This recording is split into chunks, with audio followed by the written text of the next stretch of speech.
Hello everyone, welcome to my channel. तो भाई अब हम बात करते हैं हमारे नेक्स्ट टॉपिक की, जो कि हमारा कम्युनिटी के चैप्टर 10 से लिया गया है। तो इसमें जो हमारा नेक्स्ट टॉपिक है वो है हमारा न्यूनेंटल एग्जामिनेशन।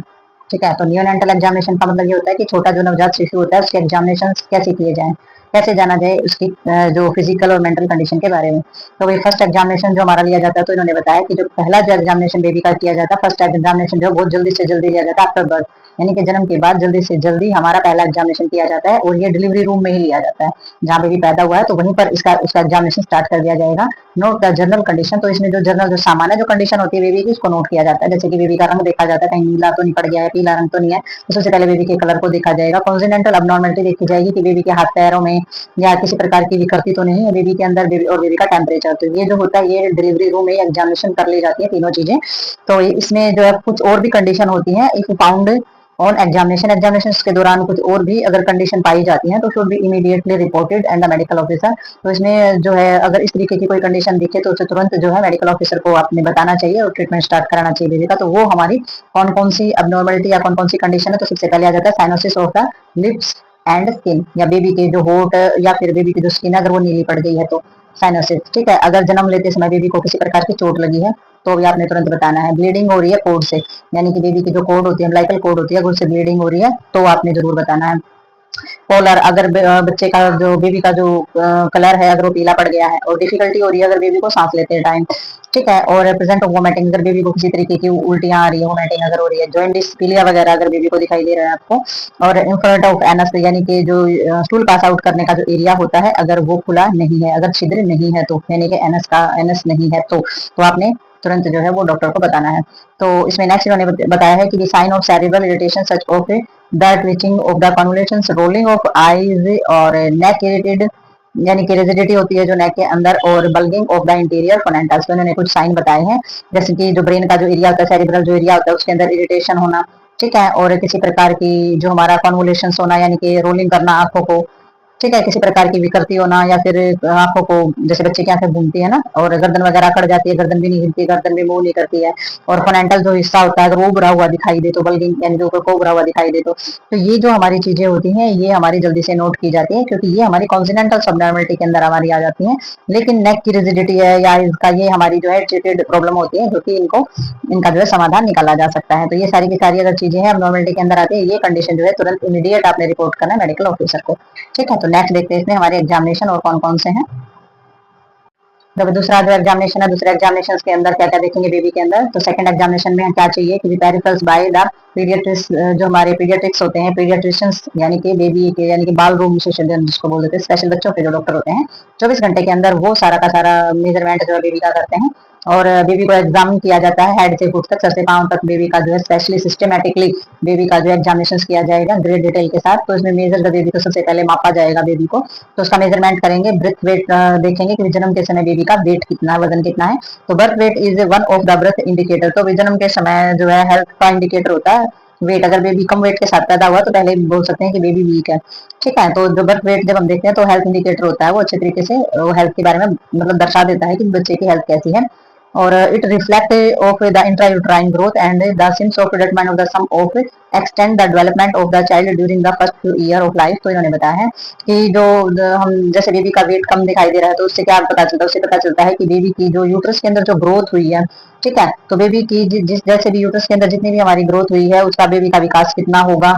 जो हमारे साल का पहला साल जो होता है बेबी जब 1 ईयर का होगा तो बेबी की ग्रोथ कितने तक जाएगी, यानी कि जिस तरीके से जितने परसेंट बेबी की यूट्रस के अंदर ग्रोथ होती है उसी हिसाब से 1 साल के अंदर बेबी की ग्रोथ होती है जन्म के बाद। ठीक है, तो उससे अंदाजा आ सकता है कि बेबी की ग्रोथ जो है वो कितनी होगी 1 साल के अंदर। तो baby of a healthy well nourished mother will weight about 3.5 kg। तो वही जो बिल्कुल बेबी हेल्दी होते हैं और जो पोषण अच्छे पोषण वाली जो माताएं होती हैं उनका जो बेबी होता है वो 3.5 kg का होता है।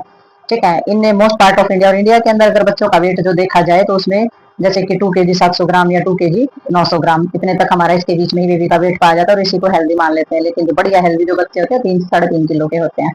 ठीक है, यानी कि मदर ने अगर अच्छा न्यूट्रिशन लिया है तो the birth weight should be taken of the parent within the first hour in life before the significant postnatal weight loss of occur. They are 2 type of the weaning. Weighting जो weight करेंगे यानी कि wait करेंगे बच्चे का, तो इसमें जो बर्थ वेट जो है वो हमारा जल्दी से जल्दी ले लेना चाहिए, यानी कि फर्स्ट आवर जो पहला ही घंटा होता है उसके अंदर जो जल्दी से जल्दी वेट जो है कर लेना चाहिए, क्योंकि जन्म के बाद जो वेट है वो लॉस कुछ टाइम तक, मतलब कि कुछ परसेंट तक हमारा जो वेट है वो लॉस हो सकता है, बेबी का वेट जो है फिर कम हो सकता है, यानी कि जन्म के तुरंत बाद ही बेबी का वेट जो है वो कर लेना चाहिए, कहने का मतलब ये है। तो दो टाइप से हमारा बेबी का वेट जो है वो मापा जाता है। देखते हैं कि वेट जो है वो कैसे मेजरमेंट किया जाता है। तो भाई यानी कि जो हमारा बताया जाता है जो वेट की जो हमारी बताई जाती है कि ये जो वेट होता है ये हमारा सही होता है, नहीं, इससे ज्यादा वाला जो वेट होता है वो हमारा सही होता है। ठीक है, ये तो एवरेज है बस। नेक्स्ट देखते हैं इसमें। तो अब इसमें हमारा जो स्केल होता है, स्केल के अनुसार मापा जाता है कि किस तरीके से मापेंगे। तो एक होता है बीम बैलेंस स्केल और एक होता है स्प्रिंग स्केल। ठीक है, तो बीम जो बैलेंस स्केल होता है वो एक लेटी हुई अवस्था में बेबी का लिया जाता है। ये स्प्रिंग स्केल होता है जिसमें बेबी को लटका दिया जाता है। तो इसमें जो बीम बैलेंस स्केल होता है वो मोर रिलायबल होता है, यानी कि बीम स्केल होता है उस पर ज्यादा विश्वास किया जा सकता है, क्योंकि neck baby should the place of the clean towel. तो बेबी को साफ टॉवल में लपेट करके और उसके स्केल के ऊपर लेटा दिया जाता है, और ये होम डिलीवरी में ये किया जाता है। और weight taken by the placing the baby in the sealing bag, और इसमें जो होता है इसमें बेबी को एक सीलिंग बैग के अंदर डाला जाता है और इसमें लटका दिया जाता है बैग में, जैसे कि ये देख रहे हो। ठीक है, तो इसमें जो वेट होता है बेबी का वो हमारा लिया जाता है। तो इसमें नियरेस्ट 100 ग्राम जो है according standard method of the weight of measurement. तो वेट ऑफ मेजरमेंट के अकॉर्डिंग स्टैंडर्ड मेथड के अनुसार हमारा इसमें 100 ग्राम जो है वेट इसमें आता है। तो इसके अंदर जो मतलब कि बच्चे का जो वेट आता है नियरेस्ट 100 ग्राम का मतलब इसके अंदर रहता है, लेकिन रिलायबल हमारा कौन सा रहेगा, ये जो बीम बैलेंस वाला है ना ये हमारा ज्यादा रिलायबल रहता है। ठीक है, तो इसकी बजाय तो ये हमारा एक कौन सा होगा, स्प्रिंग स्केल मेथड होगा। तो नेक्स्ट देखते हैं बीम वाला कि उसमें किस तरीके से किया जाता है, लेकिन ये मेथड बताना चाहिए कि भाई किस तरीके से बेबी को लटकाया जाता है, और इस सुई के अनुसार ये बताया जाएगा कि बेबी जो है कितने केजी ग्राम का है। ठीक है, तो भाई नेक्स्ट देखते हैं इसमें। तो वही इन्होंने बताया कि baby with birth weight less than 2.5 kg are called low birth weight babies. तो वही इसमें बताया कि जिस बच्चे का जन्म होता है ना, अगर बच्चे का जन्म 250 किलो मतलब कि 2.2 किलो 500 ग्राम से अगर कम है तो उसे लो बर्थ वेट बेबी बोला जाता है। ठीक है, क्योंकि 2.7 या 2.9 तो होना ही चाहिए, तो उसे लो बर्थ वेट बोला जाता है। और जो फर्स्ट 4 से 5 दिन जो हमारे होते हैं most baby loss weight and about 10%। तो 4 से 5 दिन के अंदर मोस्ट बेबी जो होते हैं उनका वेट जो है वो 10% कम हो जाता है। ठीक है, और 10 days onwards they regain their weight. तो वो तो क्या करते हैं 10 दिन के अंदर अपना जो वेट है वो दोबारा से पा भी लेते हैं, यानी कि वेट जो है बेबी का 10 दिन के अंदर आगे बढ़ भी जाता है। तो baby gain at the rate of the half KG per month of first 3 month. तो पहले जो 3 महीने होते हैं ना उसमें बेबी हर महीने आधा किलो वजन जो है बढ़ा लेता है। तो बेबी का वजन जो है जब 3 महीने जो होते हैं तो हर महीने आधा किलो वेट जो है बेबी का बढ़ता है। ये हेल्दी बेबी के बारे में बताया गया है। अगर कोई नॉर्मलिटी या कोई दिक्कत है तो ये नेसेसरी नहीं है, ये हेल्दी बेबी के अकॉर्डिंग जो मेजरमेंट है वो है ये। Baby the end of the 5 month, और बेबी जो है 5 महीने का जब एंड होता है तो बेबी का वेट जो है वो डबल हो जाता है। तो उसमें बेबी का वेट जो है वो दोगुना हो जाता है by the end of 1 year, and baby treble at the birth weight. और वही उसमें अगर एंड में हम जाते हैं 5 महीने के अंत में अगर हम जाते हैं तो बेबी का वेट डबल हो जाता है, और एंड तक हम जाते हैं यानी कि साल के एंड तक जाते जाते बेबी का वेट जो है 3 गुना हो जाता है। ठीक है, तो इसमें weight should be the recording of the growth chart. तो जो वेट जो रिकॉर्ड किया जाता है वो ग्रोथ चार्ट के हिसाब से मंथली इंटरवल्स जो हमारा जो चार्ट होता है उसके हिसाब से हम वेट को रिकॉर्ड करते हैं बेबी का, और मेजर किया जाता है बेबी का वेट। लेंथ और हाइट भी इसमें रिकॉर्ड की जाती है। लेंथ और हाइट हमारी जो इंफेंट की जो बेबी की जो होती है अंडर 2 साल के जो बच्चा होता है उसकी जो लेंथ हम देखते हैं, तो इसमें रेकमेंड जो लेंथ होती है क्राउन से हील लेंथ हमारी देखी जाती है, यानी कि सर से लेकर बिल्कुल हील पैरों तक बेबी को मेजर किया जाता है। तो इसमें usually guide out of the actually with of the wooden measuring boards जो हमारा इन्फेंटोमीटर बोला जाता है। तो इन्फेंटोमीटर क्या होता है, उसको एक लकड़ी का हमारा एक बोर्ड होता है जिसपे बेबी को लेटाया जाता है। तो लेटा कर इस पे बेबी को और तब इसको बेबी की लेंथ जो है वो मेजर की जाती है with the fix head cases on. और इसमें जो हेड का जो होता है उसको फिक्स किया जाता है, और मतलब 2 बंदे इसके लिए चाहिए होते हैं इस मेजरमेंट के लिए, यानी कि लकड़ी का एक बोर्ड होता है उसके मेजरमेंट के हिसाब से मेजरमेंट होता है, और उसको लेटाया जाता है बेबी को उसके पैर और सर पकड़ने के लिए 2 की जरूरत पड़ती है। तो आगे देखते हैं शायद दिया होगा उसमें किस तरीके से मेजर किया जाता है हमारा ये। तो नेक्स्ट इसमें हमारा दिया ही गया है कि विच द इन्फेंट जो है लाइफ स्पाइन पोजीशन और लेग पुली। तो इसमें देखो बिल्कुल कमर के बल बेबी को लेटाया गया है, बिल्कुल सीधे पैर किए गए हैं, बेबी का हेड जो है वो पकड़ा गया है यहाँ से। तो 2 पीपल नीडेड होता है होल्ड ऑफ बेबी करंटली। तो बेबी को पकड़ने के लिए 2 पर्सन की जरूरत तो पड़ती है, और इसमें स्लाइडिंग बोर्ड जो है मुंह ना करे इसके अगेंस्ट जो है उसको अच्छी तरीके से पैरों से जो है बिल्कुल थोड़ा सा पैर लगा के उसको एक जगह पर रोक लिया जाता है, फिर बेबी की रीडिंग ली जाती है। और जो लेंथ होती है बेबी की नियर 0.1 सेंटीमीटर हो जाती है इसमें। और इन्फेंटोमीटर जो है वो जो शो करता है, यानी कि इन्फेंटोमीटर यहाँ पर जो ये दिखाई दे रहा है इस पे क्या लिखा होता है, इसमें मेजरमेंट लिखी होती है, और यहाँ तक बेबी के पैर आते हैं तो पता चल जाता है कि भाई कितने बेबी जो है कितने मीटर सेंटीमीटर और कितनी लंबाई बेबी की हो गई है। ठीक है, कितने इंच की लंबाई बेबी की बढ़ चुकी है, तो वो यहाँ पर मेजरमेंट होता है, वहां पर लिखा हुआ होता है, तो उसी के अकॉर्डिंग ही मेजर किया जाता है। तो इन्फेंटोमीटर एक लकड़ी का बोर्ड जो होता है, उसके मेजरमेंट हमारा किया जाता है। और हेड सर्कमस्टांसिस किस तरीके से देखेंगे, क्योंकि ये तो हमारी तरफ लंबाई माप रखे है। हेड सर्कमस्टांसिस यानी कि सर का जो एरिया होता है वो भी हमारा छोटा बड़ा होता है, उसको भी मेजर किया जाता है। तो मेजरमेंट में भी change slightly during of the first 3 days ओमिंग of the moulding during labour. तो वही बेबी का जन्म होता है तब, तो बेबी का जो सर होता है तो पहले 3 दिनों में चेंज हो सकता है। ड्यूरिंग लेबर, जन्म के बाद पहले 3 दिनों में चेंज हो सकता है, क्योंकि डिलीवरी के अनुसार जो है बेबी का जो सर है उसका थोड़ा सा मोल्डिंग हो जाती है। तो मोल्डिंग हो जाती है यानी कि जो बोन है वो एक दूसरे के ऊपर हो जाती है, और धीरे धीरे बोन जो है वो सेट होती है, फंडामेंटल एरिया बढ़ते हैं। ठीक है, तो बहुत सारे जो चेंजेस हैं वो 3 दिन के अंदर हमारे आते हैं। कुछ चेंजेस हमारे 3 महीने तक भी चलते हैं, इसमें 17-18 दिन तक भी हमारे जो चेंजेस चलते हैं। और maximum circumstances of A head in the occipito frontal diameter. तो इसमें जो इसके जो हमारा जो हेड का जो सर्कमस्टांसेस होता है, इसमें किस तरीके के चेंज आते हैं, कैसे बोन में चेंज आते हैं, वो सारा का सारा एनाटॉमी के लेसन में पूरा का पूरा, और जो डायग्राम वाली जो लिस्ट प्ले लिस्ट है उसके अंदर आप देख सकते हैं कि भी हमारे फंडामेंटल से कौन कौन से होते हैं, किस तरीके से हमारे जुड़ते हैं, और किस तरीके से हमारी जो गैप होता है बोन का वो भरता है। तो उसमें जो सर्कमस्टांसेस होता है ये मैक्सिमम जो है हमारा टेप के द्वारा मापा जाता है। जो मोल्डिंग होती है ना लेबर के बाद का, जो हमारी जो चीजें होती हैं फिर तो टेप के द्वारा ही हमारा मैक्सिमम सर्कमस्टांसेस जो है सर का मापा जाता है। और ऑक्सीपिटो जो हमारी बोन होती है, फ्रंटल्स डायमीटर जो है वो मेजरमेंट किया जाता है टेप के द्वारा। तो ये तो हमारा ऑक्सीपिटो जो हमारा इन्फेंटोमीटर है उसके द्वारा लंबाई मापी जाएगी, और जो हेड है उसका सर्कमस्टांसेस मापने के लिए टेप की जरूरत पड़ेगी, तो वो टेप के द्वारा मापे जाते हैं। ठीक है, और measurement of birth weight length and head circumstances of the symbols. तो ये जो हमारा बेबी का जन्म के बाद जो माप किया जाता है ना, जो उसका वेट का, लेंथ का, हेड सर्कमस्टांसेस का, तो ये बिल्कुल ही सिंपलेस्ट तरीका है, बिल्कुल ही साधारण तरीके से जो है मापा जाता है बेबी की हेल्थ को। Majority of the baby of the national और इंटरनेशनल स्टैंडर्ड के हिसाब से इसी को सही माना जाता है। ठीक है, राष्ट्रीय और अंतरराष्ट्रीय के हिसाब से जिस तरीके से ये माप किया जाता है इसी को एक्यूरेट माप माना जाता है। ठीक है, और वेट करने के लिए जो बीम स्केल होता है उसको सही माना जाता है। ठीक है, तो नेक्स्ट देखते हैं इसमें हम। तो वही अब आ जाता है हमारे इसके अंदर ब्रेस्ट फीडिंग। तो ब्रेस्ट फीडिंग क्या होता है, ब्रेस्ट फीडिंग में आ जाता है माँ जो बच्चे को स्तनपान कराती है, तो वो हमारी जो कंडीशन होती है वो ब्रेस्ट फीडिंग बोली जाती है। तो इसमें प्रिपरेशन कराया जाता है, प्रिपरेशन यानी कि मदर को प्रिपेयर कराया जाता है, माँ को तैयार किया जाता है कि वो किस तरीके से बच्चे को अपना दूध पिलाए। ठीक है, तो प्रिपरेशन में कैसे आ जाता है, best time of prepare in mother for the breast feeding is during pregnancy through the individual task और ग्रुप डिस्कशन। तो वही बहुत ही अच्छा टाइम कौन सा होता है मदर को प्रिपेयर करने का ब्रेस्ट फीडिंग के लिए। तो प्रेगनेंसी के दौरान जब इंडिविजुअल जो टास्क की जाती है, ग्रुप में जो डिस्कशन होते हैं, तो उनके दौरान माँ को इस तरीके से चीजें सीखने को मिलती है और पता चलता है कि किस तरीके से बच्चे को दूध पिलाया जाता है। ठीक है, तो ग्रुप डिस्कशंस के द्वारा जब इंडिविजुअल अकेले में बात कर सकते हैं या ग्रुप में डिस्कशन कर सकते हैं ड्यूरिंग प्रेगनेंसी, तो इन सभी चीजों के बारे में मदर को मेंटली तैयार किया जाता है। और more the mother is now about pregnancy and the child care.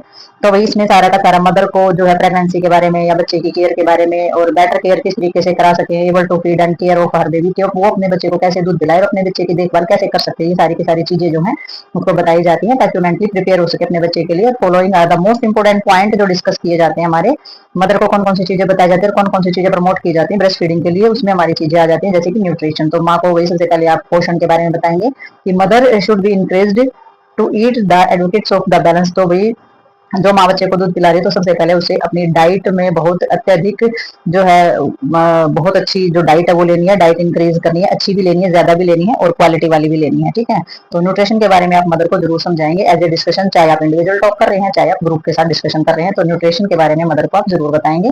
तो और देखते हैं कौन कौन से पॉइंट हैं जो कि आपने मदर के साथ डिस्कस करने हैं।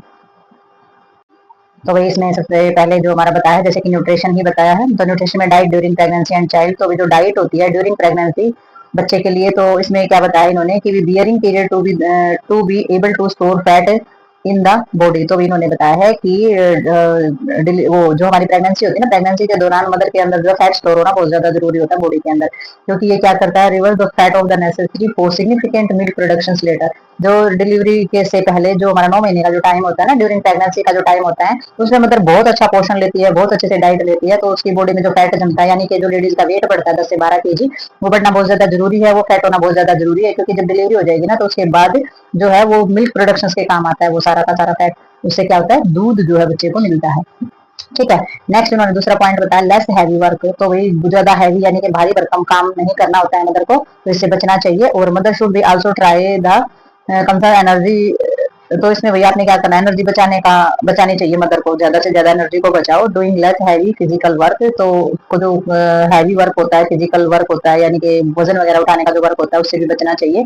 This is specially important when food and scarce, और ऐसी कंडीशन में तो बिल्कुल ही बहुत ज्यादा महत्वपूर्ण होता है जब वो भोजन कम मात्रा में ले रही होती है, ठीक है, उसका न्यूट्रिशन बहुत अच्छी मात्रा में नहीं मिल रहा होता है, वोमिटिंग बहुत ज्यादा मात्रा में आ रही है, फिर खाना खा रही है और वो जो है वोमिटिंग उसको बहुत ज्यादा मात्रा में, दो तीन कंडीशन ऐसी होती है कि पहले ही वो फूड कंज्यूम नहीं करी, पहले ही उसके अंदर एनर्जी कम है और ऊपर से वो बहुत ही फिजिकल वर्क कर रही है, हैवी फिजिकल वर्क कर रही है, तो उसकी वजह से एनर्जी और कम हो जाएगी और वो खुद भी वीक हो जाएगी और बेबी भी वीक ही पैदा होगा, तो इस चीज से बचना चाहिए। ट्रेडिशनल कस्टम भी हमारे कुछ हो जाते हैं, संस्कृति जो परंपराएं जो हमारी होती है, तो ट्रेडिशनल कस्टम के हिसाब से जैसे फास्टिंग उपवास वगैरह रखना, तो इसको अवॉइड कर देना चाहिए, ठीक है। तो वो क्या करेगा, वो मिल्क प्रोडक्शन में बाधा बन जाएगा, यानी कि अगर मदर का वेट कम रहेगा तो बेबी को भी जो है दूध नहीं मिलेगा। नेक्स्ट हमारा एंटीनेंटल केयर ऑफ निपल्स के बारे में जरूर बताना चाहिए, निपल्स की केयर कैसे रखोगे बच्चे के जन्म से पहले। If the nipple are small and flat mother should be stretch them the much of possible, तो भाई अगर निपल जो है छोटे हैं या चपटे हैं या अंदर की तरफ फंसे हुए हैं मदर के, तो मदर को कहना चाहिए कि वो जितना पॉसिबल हो सके उनको स्ट्रेच करो, उनको ऊपर की तरफ खींचने का काम करना चाहिए, खींचने की कोशिश करनी चाहिए। This should be done once day about of dozen time, तो कम से कम भी दिन में 10 से 12 बार आप इसमें ये एक एक्सरसाइज के तौर पर ये कर सकते हैं कि निपल को आप बाहर की तरफ स्ट्रेच करोगे, ठीक है। तो 10 से 12 टाइम ये एक्सरसाइज के तौर पे आपने करना है।